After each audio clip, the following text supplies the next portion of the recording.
Você já parou pra pensar que aquilo que você mais esconde em você pode ser justamente o que alguém mais admira? Esses dias eu tava meio assim com o meu cabelo, saí com ele mais naturalzão, até como tá agora, só que eu tô de cabelo preso, tava de cabelo solto. E quem tem cabelo ondulado sabe que é uma luta sempre, né? Cabelo ondulado sempre tem uma fase ali que ele fica meio indefinido, enfim, dependendo da lavagem que tu faz, ele já fica todo armado. Então eu não finalizei, enfim, tava um dia de preguiça, pra ser bem sincera, e eu tava fora de casa também. E aí bateu a clássica insegurança, né? De, ai, será que tá estranho? Será que tá com frizz demais? E é nesses momentos, inclusive, que a gente se pergunta se realmente aquele cabelo combina com a gente, né? Essa é a realidade de 90% do tempo de uma ondulada barra cacheada. Mas no meio dessa neura toda, me veio um pensamento, juro, do absoluto nada, que mudou completamente a minha percepção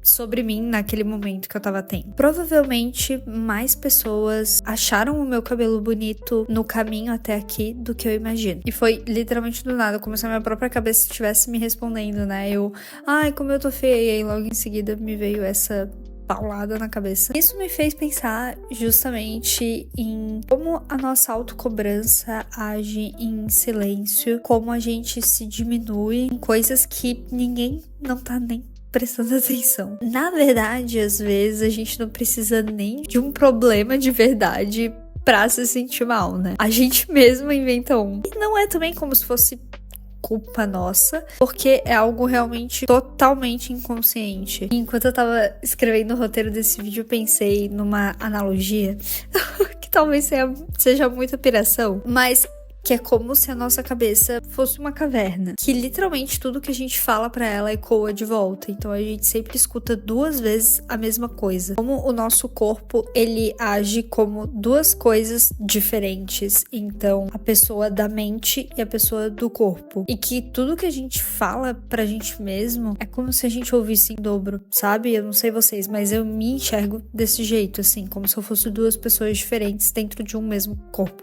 E calma, isso não é uma questão psicológica. O que eu tô querendo dizer é que o fato de a gente, às vezes, ter até uma conversa interna entre essas 2 pessoas, assim, a gente ouvir duplicado as mesmas coisas, pensar muito sobre as mesmas coisas, sobre uma insegurança, sobre, enfim, algo nesse sentido, de fato as coisas vão ter um peso muito maior, né? De tanto que a nossa cabeça e o nosso corpo estão reforçando aquilo. Sei lá, quando o cabelo arma um pouco mais do que o normal, ou a pele tá num dia ruim, a gente transforma isso tudo em uma tempestade. Mas a verdade é que, será que as pessoas realmente reparam nessas coisas? Que a gente se preocupa tanto, que a gente coloca um peso tão grande em cima? E isso tudo eu tava pensando enquanto eu tava nesse dilema do cabelo, né? E eu fiquei pensando, cara, se alguém, um desconhecido na rua, virasse e dissesse: nossa, o teu cabelo é muito lindo, na hora eu ia me sentir bonita e na hora provavelmente aquela insegurança ia cair totalmente por terra, assim. E ao mesmo tempo que eu me pergunto por que a gente precisa tanto dessa validação, eu também me pergunto por que a gente não faz isso, né? Por que a gente não elogia as pessoas só por achar elas bonitas, por achar, enfim, tipo, gostei da sua roupa, gostei do seu cabelo. Pra mim é quase que cristalino que isso diminuiria e muito as inseguranças das pessoas. Mas não, a gente se sente confortável pra apontar as nossas insatisfações sobre algo ou alguém, mas nunca o que a gente acha bom, o que a gente acha bonito, o que a gente acha interessante. E o pior é quando algumas dessas inseguranças, elas sequer foram apontadas por alguém. Ela só surgiu na nossa cabeça, totalmente de graça. E que, assim como um único comentário pode gerar uma insegurança em você, um único comentário pode também quebrar totalmente essa insegurança, sabe? E outro ponto que eu tava pensando sobre esses dias é que eu tava super angustiada porque eu queria ter mais clientes na Simple e mais gente me seguindo aqui no YouTube, porque eu já tô aí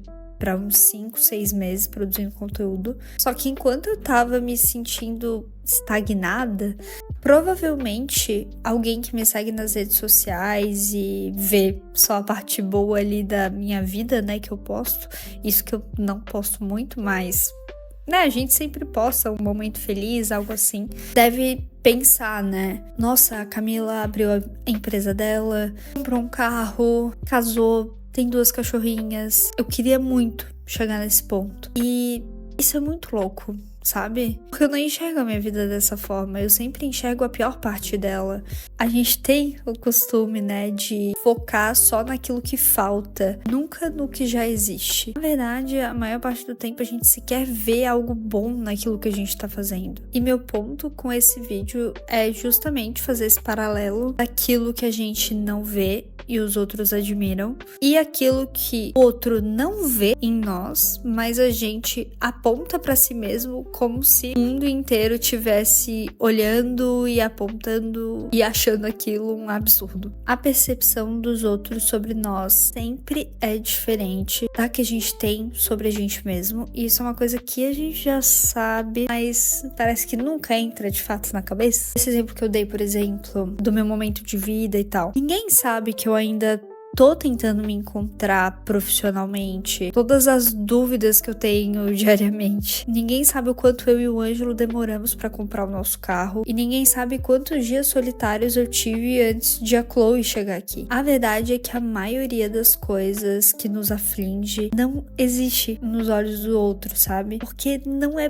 perceptível a olho nu, digamos assim, porque são sentimentos. E é claro que, por exemplo, uma insegurança profissional, tu tá tentando se achar ali, por exemplo, é uma coisa que pode transparecer, pode causar uma percepção nas pessoas sobre. Mas a maioria das vezes não é assim. E o meu ponto aqui também é que cabe a gente o que deixamos essas pessoas verem também, sabe? Eu não sou a favor da gente viver pensando e se preocupando no que os outros vão pensar da gente, mas é que a gente esquece também que elas têm muito menos acesso à nossa vida real do que imaginamos. E que da mesma forma que as pessoas nos julgam sem ter um contexto completo da situação, o mesmo acontece pro bem, sabe? Pra admiração. E eu tô tagarelando isso porque essa situação do cabelo foi um desses momentos onde eu me toquei que provavelmente alguma menina no caminho que eu tive ali até esse lugar que eu tava achou ele bonito. E eu só não faço ideia. E quando eu me toquei disso, foi até engraçado. Eu fiquei, cara, como eu sou uma idiota. Eu meio que coloquei os óculos ali da visão do outro e fiz esse exercício de me olhar do jeito que eu olho para as outras pessoas, da forma mais crua possível. E foi aí que eu tive esse choque de realidade, assim, e me senti uma idiota, porque como eu sempre falo aqui no canal, a vida é muito mais simples do que a gente imagina. É a gente que complica muito as coisas. A gente tá sempre se cobrando com base numa régua invisível, cobranças alheias invisíveis, como se tivesse alguém medindo se a gente é suficiente ou não. Ao mesmo tempo que sim, a sociedade ela impõe muita coisa, não tem ninguém, absolutamente ninguém, que fica todo santo dia de olho no que tu tá fazendo. Se tu tá certo, se tu tá errado, se o teu cabelo tá bonito, se ele tá feio. A real é que essas pressões da sociedade são impostas em certos momentos e que por ser feito há séculos, né, esse tipo de pressão foi se construindo, né, uma estrutura ali do que seria o certo e o errado. E por isso que tem uma imponência maior. Mas depois que acontece uma situação que alguém impôs em você, pô, seu cabelo tá feio, arruma esse cabelo, sabe? E isso se tornou uma insegurança. Depois é a nossa própria cabeça que faz essa função de nos cobrar, sabe? Mas na prática não tem ninguém te cobrando ali todos os dias. Faz sentido? Tipo assim, alguém que deixou um comentário numa foto minha falando que eu tô feia, provavelmente aquela pessoa vai esquecer em 5 minutos o que ela acabou de falar. E quem vai fazer o papel diário de cobrança pra eu ficar mais bonita vai ser eu. Não vai ser ela. Ela não vai vir todo dia me lembrar que eu sou feia e que eu tenho que ficar mais bonita, sabe? É claro que não é simples a gente dar um basta em alguma coisa, mas é bom a gente lembrar que sim, a gente tem controle sobre a nossa vida, sobre aquilo que nos fere e o que não. O ponto é que a gente precisa aprender como fazer isso, porque de fato não é um caminho fácil. E talvez se a gente começasse a se olhar com mais generosidade, como a gente olha para outras pessoas que a gente admira, a gente já ia dar esse primeiro passo, sabe? Aliviar um pouco esse peso invisível que as pessoas colocam nas nossas costas e vão embora. A real é que muitas vezes a gente já é o nosso próprio problema, não no sentido de culpa, mas de percepção. Talvez não seja autoestima baixa, necessariamente. Talvez a gente só nunca aprendeu a se enxergar de forma justa, porque ninguém nunca falou que éramos bons, que éramos bonitos, enfim. Aquela, né, que fica só dando exemplo de bonito ou feio. Então, cá estou eu pra fazer esse papel. Você tem sim alguém que te admira. Infelizmente, a gente só não sabe quem é. E muito por isso, porque as pessoas não verbalizam as coisas boas das outras. Talvez a vida que tu tenha hoje é algo que alguém sempre sonhou. E se mesmo assim você acredita que não e que não existe ninguém que possa estar te admirando, você com certeza é a admiração mais pura e maior da vida do seu eu lá de trás. Então, lembre-se disso. Se tu curtiu o vídeo, deixa o like, compartilha com alguém que pode curtir aqui o canal também e se inscreva. Te vejo no próximo vídeo. Tchau!